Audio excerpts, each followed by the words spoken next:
वंचित बहुजन आघाड़ी ने अपनी इंतखाबी मुहिम को अब गाँव देहातों तक फैला दिया है। नांदेड़ पार्लिमानी इंतखाबात में पहली बार हिस्सा ले रही वंचित बहुजन आघाड़ी अब दही इलाकों में तशहीरी मुहिम चला रही है।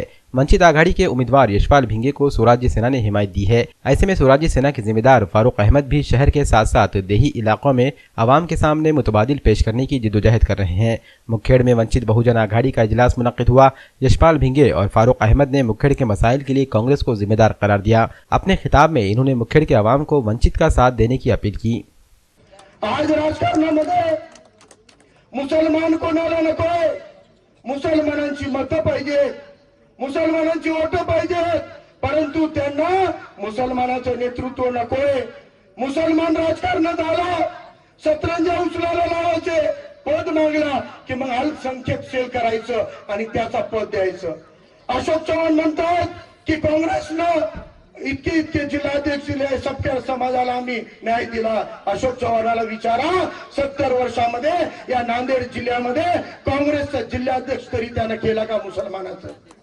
या 70 वर्षात नांदेड जिल्हा काँग्रेस कमिटीचा अध्यक्ष मुसलमान होऊ दिला नाही। इतके जातीवादी लोक आहेत, हे काँग्रेस आणि बीजेपी हे तुमच्या आमच्यासाठी नाही आहे, हे फक्त घराने पोचतात, राजेशाही पोचतात। परंतु यांना ठणकावून सांगा की ते काळ जुना होता जेव्हा राणीच्या पोटातून राजा जन्मत होता। आता माझ्या बाबासाहेबांच्या संविधानामध्ये या देशाचा राजा हा आमच्या मतदानातून जन्मत असतो।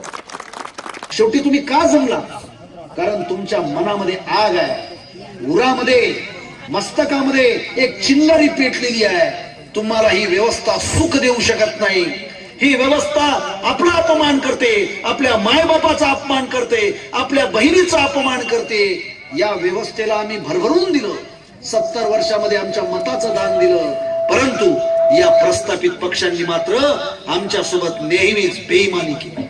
म्हणून बंधूंनो, मी तुम्हाला एक जाहीर प्रश्न विचारतो, आजची लढाई कशी लढाई?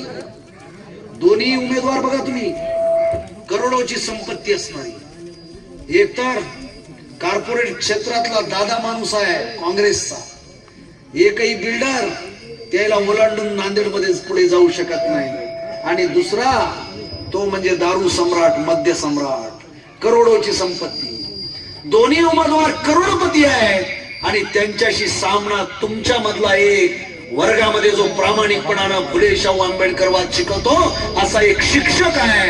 आता तुम्हाला ठरवायचं आहे की तुम्हाला बेईमानाची साथ द्यायची का तुम्हाला इमानदार माणसाची साथ द्यायची, हे तुम्हाला ठरवावं लागणार आहे। बात चली थी मुखेड़ के विकास की, बात चली थी मुखेड़ के विकास की, रेलवे लाइन लाने की, MIDC बनाने की।